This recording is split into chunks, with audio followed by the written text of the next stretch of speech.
Good morning students. आज हम हमारे यूनिट नंबर 2 का चौथा लेसन पढ़ने वाले हैं जिसका नाम है अ मसीहा फॉर द अबंडेंट सिक। ये लेसन सौतिक विश्वास इस राइटर ने लिखा है और ये लेसन हम सभी के लिए बहुत ही इंस्पायरिंग और मोटिवेटेड है, क्योंकि being a social being we have to perform some social activities for the welfare of the society, for the people of the society. Through that point of view, how we should have some kind of inspiration for doing something for our society, उस perspective से ये lesson हम सभी के लिए बहुत बहुत important है। लेकिन इस लेसन को डिस्कस करने के पहले मैं फिर से इसके यूनिट आउटकम्स आपको बता दूं कि ये लेसन पढ़ने के बाद जो यूनिट आउटकम्स निकलेंगे, तो पहला यूनिट आउटकम होगा कि you will be able to understand the familiar and unfamiliar content of the lesson, यानी जो परिचित और अपरिचित कंटेंट इस लेसन में होगा वो आपको समझने में समझते आएगा, क्या समझने में आसानी होगी। दूसरी चीज कि you will be able to reproduce the content of the passage, आप अपने शब्दों में उसको रिप्रोड्यूस कर पाओगे।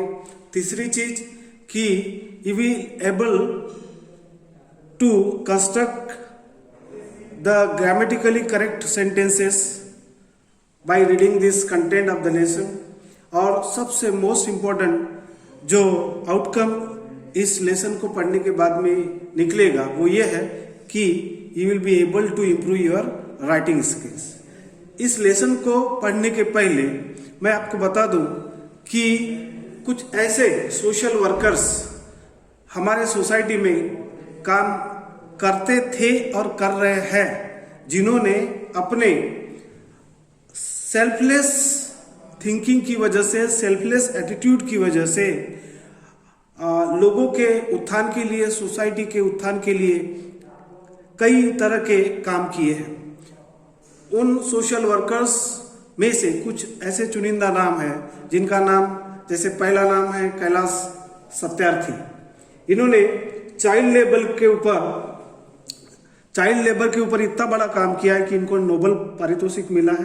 Basically he belongs to Madhya Pradesh, और इनकी वजह से चाइल्ड लेबर के ऊपर लॉ बना और आज 12 साल के ऊपर के, जो 12 या 14 साल के ऊपर के जो बच्चे रहते हैं उनको हम काम पे नहीं ले सकते। उसके बाद में दूसरा एक नाम है रंजीत सिंह डिसले। इन्होंने QR कोड के ऊपर काम किया, जिसके बदौलत हम आसानी से दुनिया के किसी भी किताब को पढ़ सकते हैं QR कोड की बदौलत। तीसरा नाम आप भली बात ही जानते हैं, she is belongs to Maharashtra और उनका नाम है सिंधुताई सपकाळ। इन्होंने कई सारे हजारों बच्चों को एडॉप्ट किया, दत्तक लिया, और सिर्फ दत्तक नहीं लिया तो उनको पाल पोस के बड़ा किया और आगे में उनका फ्यूचर भी सेट किया। इनके कई सारे दत्तक लिए हुए जो बच्चे हैं वो देश विदेशों में और मल्टीनेशनल कंपनीज और गवर्नमेंट सेक्टर में भी आज काम कर रहे हैं। चौथा जो नाम है वो है आलोक सागर। आलोक सागर के बारे में आपको बताने में मेरे को खुशी होगी कि ये अभी मध्य प्रदेश जो है वहाँ वो काम कर रहे हैं आदिवासी एरिया में। Actually he was the professor in IIT and educated from the Hudson university of Texas. वहाँ से उन्होंने PhD हासिल किया, MS हासिल किया, और अभी वो वहाँ आदिवासियों के लिए काम कर रहे हैं। So we people also by getting participate in such kind of social activities or the social programs also contribute something for the welfare of the society, for the welfare of the people of the society. अब ये social activities किस तरह से होती है, मान के चलो कि सब लोगों को अवेयर करना। मान के चलो अभी कोविड-19 है तो कोविड-19 के बारे में अवेयर करना, किस तरह से केयर हमको लेना है, किस तरह से अपना बचाव खुद को करना है, इसके बारे में जानकारी देना। उसके साथ साथ और अन्य कई ऐसे आर्थिक रिलेटेड जो इश्यूज है या मान के चलो सोशल रिलेटेड इश्यूज है या और अन्य तरह के जो इश्यूज है उसके बारे में हम उनको जानकारियाँ दे सकते हैं। ये भी अपने आप में एक सोशल वर्क का काम होता है। Then second thing is that cleanliness are the plantation, स्वच्छता अभियान या ट्री प्लांटेशन, इसके बारे में भी हम लोगों को सचेत कर सकते हैं, अवेयर कर सकते हैं। Then have you read the story of social worker whose name is Gurmeet Singh. Gurmeet Singh ये जो व्यक्ति हुए हैं, क्या कभी आपने उनके बारे में पढ़ा? ये भी मध्य प्रदेश से बिलोंग करते हैं और इन्होंने इस क्षेत्र में काफ़ी अच्छा खासा सराहनीय काम किया है। गुरमीत सिंह के बारे में मुझे ये बताना है कि ये वह व्यक्ति है जिन्होंने अपने खर्चे से, खुद के पैसे से जिन रोगियों को उनके फैमिली के लोगों ने छोड़ दिया या फिर यूँ समझिए कि उनका इस दुनिया में कोई नहीं है, ऐसे पेशेंट्स के बारे में उन्होंने बहुत केयर की। सिर्फ केयर ही नहीं की तो उनके लिए उन्होंने पैसा और जो हेल्प लग सकती है वो हेल्प उन्होंने गवर्नमेंट हॉस्पिटल पटना में जाके की और वो निरंतर इस सेवा में 22 साल तक के जुड़े रहे जब तक वे जिंदा थे। और इसीलिए आज उनके ये इंस्पायरिंग और मोटिवेशनल एक्ट से या काम की वजह से हम आज इनके बारे में हमको पढ़ने का सौभाग्य प्राप्त हुआ। अब ऐसी क्या वजह थी कि बाहर के व्यक्ति को गवर्नमेंट हॉस्पिटल, जो कि 90-95 साल पहले का हॉस्पिटल था और जिसकी जो स्ट्रेंथ थी वो 1750 बेड की थी, इसके बावजूद भी वहाँ ऐसे अबेंडेंट पेशेंट की मदद करने की जरूरत आन पड़ी। तो इसके जो रीजंस जो है वो मैंने यहाँ कुछ डिक्टेट किए हैं। तो कंडीशन उस वार्ड की, स्पेशली जिस वार्ड में ये मदद के लिए पहुँचते थे, उस वार्ड को लावारिस वार्ड या अबेंडेंट वार्ड कहा जाता था। Then why that ward was called abandoned? क्योंकि वहाँ उन्हीं रोगियों को या पेशेंट को रखा जाता था जिनके कोई रिश्तेदार नहीं होते थे या जिसका कोई वाली नहीं होते था। उनके पास में पैसा भी नहीं रहते था, ना ही उनके पास घर था, खाने की कोई व्यवस्था नहीं थी। इस वजह से ये पेशेंट वहाँ उस हॉस्पिटल में, उस वार्ड में सेवाएं लेते थे। अब इस वार्ड की एक्चुअल परिस्थिति कैसी थी, कंडीशन कैसी थी? तो the wall of the hospital were damp and grubby facility with lime green walls and stain tile floors. तो बहुत ही गंदी फैसिलिटीज उस वार्ड में थी, यानी कोई वहाँ क्लीन करने के लिए नहीं आते था। वहाँ की दीवारें जो थी वो दीवारें बिल्कुल हरी हरी लगातार पानी बहने की वजह से रहती थी और नीचे की जो फ्लोर जो था वो एकदम दागदार था, जिसकी वजह से मक्खियाँ और अन्य तरह के जो स्टेन थे, दाग थे, वो दीवारों के ऊपर और फ्लोर के ऊपर नजर आते थे। उसके साथ साथ उस वार्ड में जो पेशेंट को ले जाने के लिए, लाने के लिए स्ट्रेचर्स होते हैं, वो करीबन 1 डजन के पास वो इधर उधर स्ट्रेचर्स गिरे थे इन द स्कैटर्ड फॉर्म। बहुत ही कम प्रकाश उस वार्ड में था, जिस वजह से पूरे का पूरा जो एटमॉस्फेयर बहुत ही जिसको बोलेंगे कि रोगिट, जिसको हम बोलेंगे कि इंसान जल्दी बीमार पड़ जाए, इस तरह से वहाँ का एटमॉस्फेयर और कंडीशन थी। उस वार्ड से a fetid smell of urine and stale food was used to be there.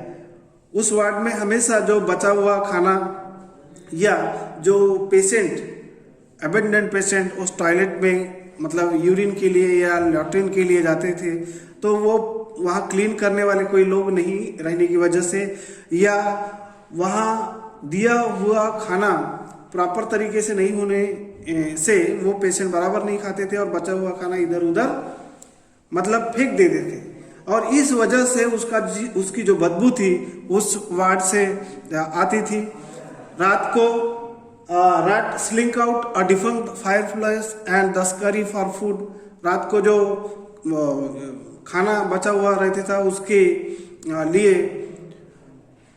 जो चूहे इधर के उधर रात को निकलते थे और दौड़ते थे, वो पेशेंट के शरीर के ऊपर से जब वो सोते रहते थे तो तब भी वो इधर के उधर जाते थे। इस वजह से वहाँ का जो टोटल जो एटमॉस्फेयर था, it was very dirty, unhealthy and deceased kind of atmosphere was existed in that Lawaris ward और द अबेंडेंट वार्ड। इससे आपको इस वार्ड की कल्पना आई होगी कि किस तरह से उस वार्ड की सिचुएशन रही होगी।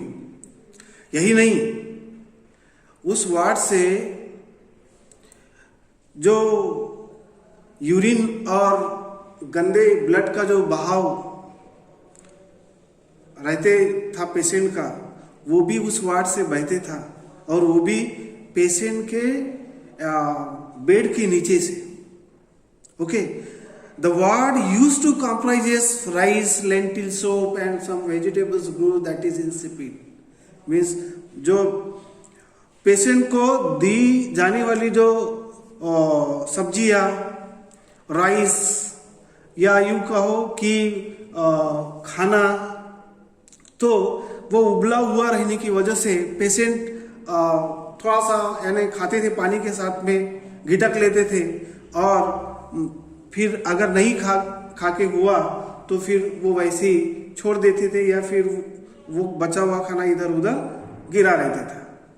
उस वार्ड में doctors and nurses were coming on their rounds on a couple of times a day।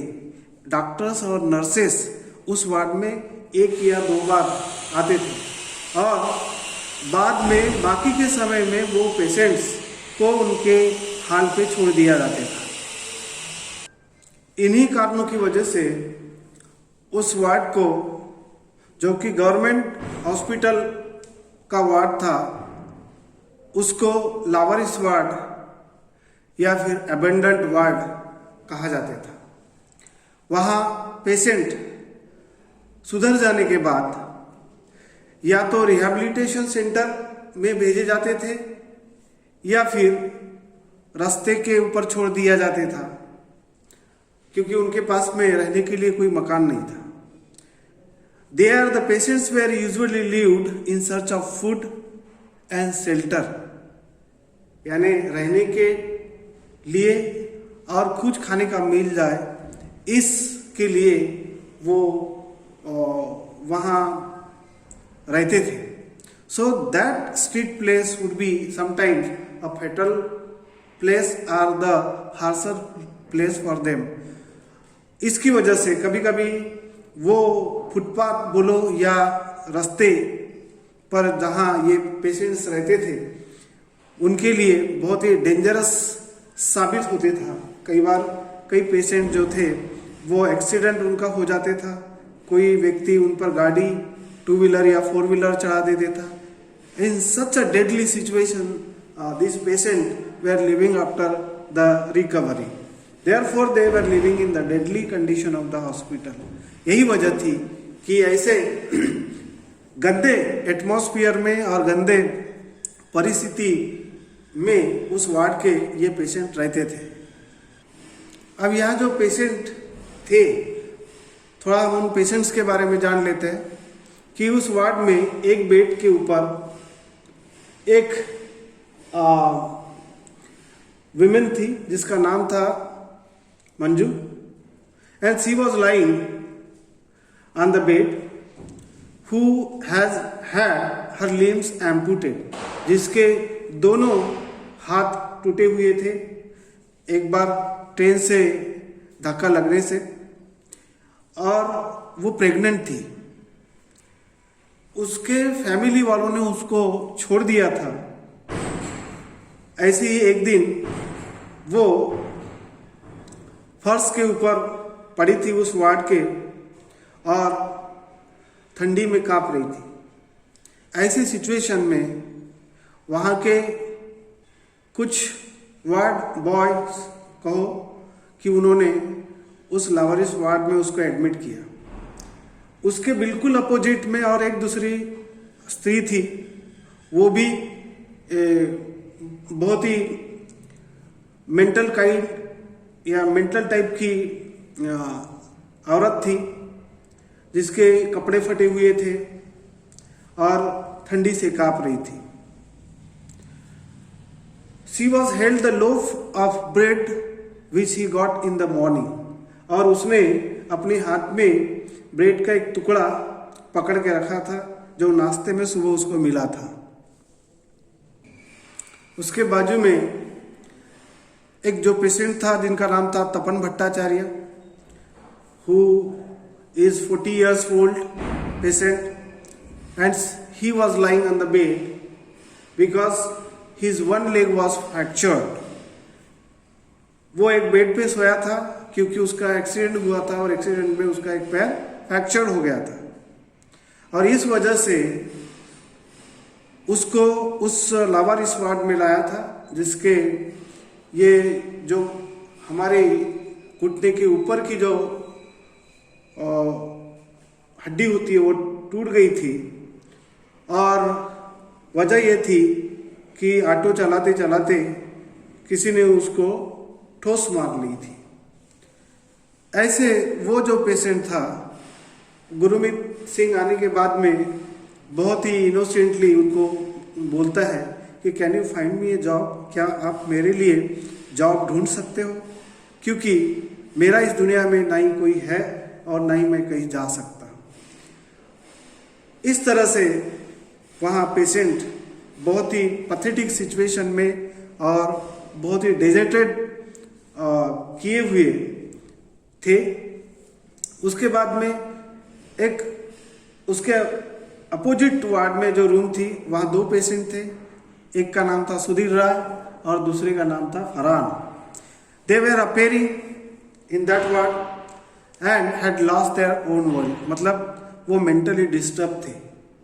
हो सकता है कोई फैमिली का रीजन हो सकता है कोई पर्सनल रीजन हो, ठीक है। सो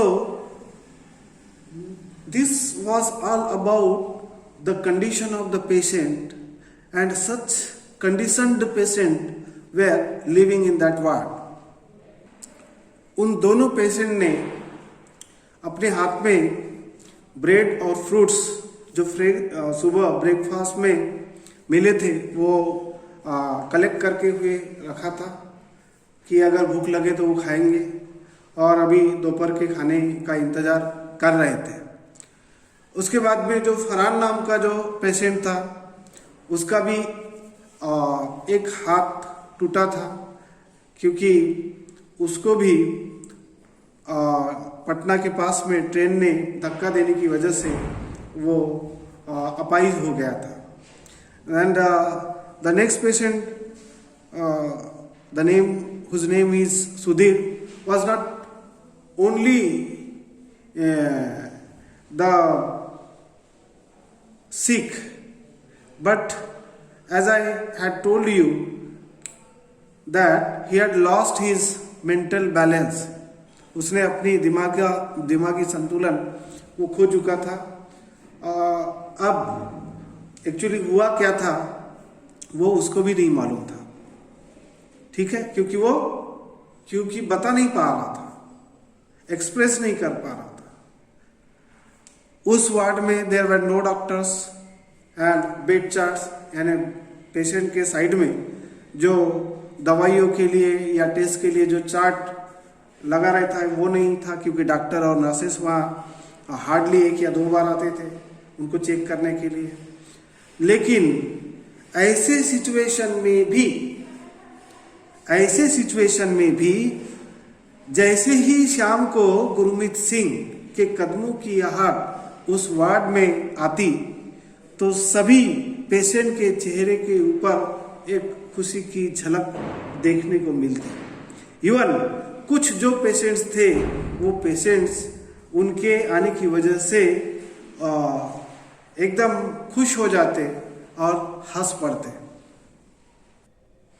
उनके जो थके हुए चेहरे रहते थे वो एकदम चमक उठते इनके आने की वजह से। तो आधा जो पोर्शन था इस लेसन का हमने यहाँ तक डिस्कस किया। अब इस पोर्शन के ऊपर जो कुछ इम्पोर्टेंट क्वेश्चंस है वो हम डिस्कस कर लें। वो क्वेश्चंस ये है कि how the patients were left to their fate, यानी कैसे पेशेंट को उनके हाल पे या उनके भाग्य पे छोड़ दिया जाता था। तो मैंने आपको बताया कि दिन में 1 या 2 बार जो पेशेंट्स वहाँ आते थे और उनको देखने के लिए भी जो डॉक्टर्स और नर्सेस करीब करीब 2 बार वहाँ आते थे, ऐसे उनको देखते थे और निकल पड़ते थे। और इस वजह से बाकी के समय में ये पेशेंट को उनके हाल पे या उनके भाग्य के ऊपर छोड़ दिया जाता था। दूसरा क्वेश्चन जो कि बहुत इंपॉर्टेंट है, what state about the patient Manju के बारे में बताइए। तो जैसे मैंने आपको बताया कि Manju was the amputed patient due to the hit by the train. She was deserted by her family, got pregnant, but she was not known about her husband. Once she found lying on the floor in the trembling state, so the authorities of the ward or the hospital took her and put on the bed. So this was the state of Manju. Then the next question is, why did Tapan say, I have nobody and nowhere to go? मेरा कोई नहीं और मैं कहीं जा भी नहीं सकता। ऐसा क्यों कहा? क्योंकि तपन भट्टाचार्य का इस दुनिया में कोई नहीं था, उनके फैमिली ने उनको छोड़ दिया था। मान के चलो पर्सनल कोई भी रीजंस हो सकते थे, इस वजह से वह व्यक्ति खुद ऑटो रिक्शा चलाते था और अपना पेट भरते था। लेकिन एक बार ऑटो चलाते हुए उसका एक्सीडेंट हुआ और उसका जो फीमर बोन होता है वो टूट गया था। ऐसे सिचुएशन में भी वो गुरमीत सिंह को कहता है कि sir can you find me a job because I have nobody and nowhere to go, कि क्या आप मेरे लिए जॉब ढूंढ सकते हैं, क्योंकि मेरा तो इस दुनिया में कोई है नहीं और कहीं जा भी नहीं सकता, बगैर काम करे तो होगा नहीं। After recovering from that accident he was asking about the help to Gurmeet Singh.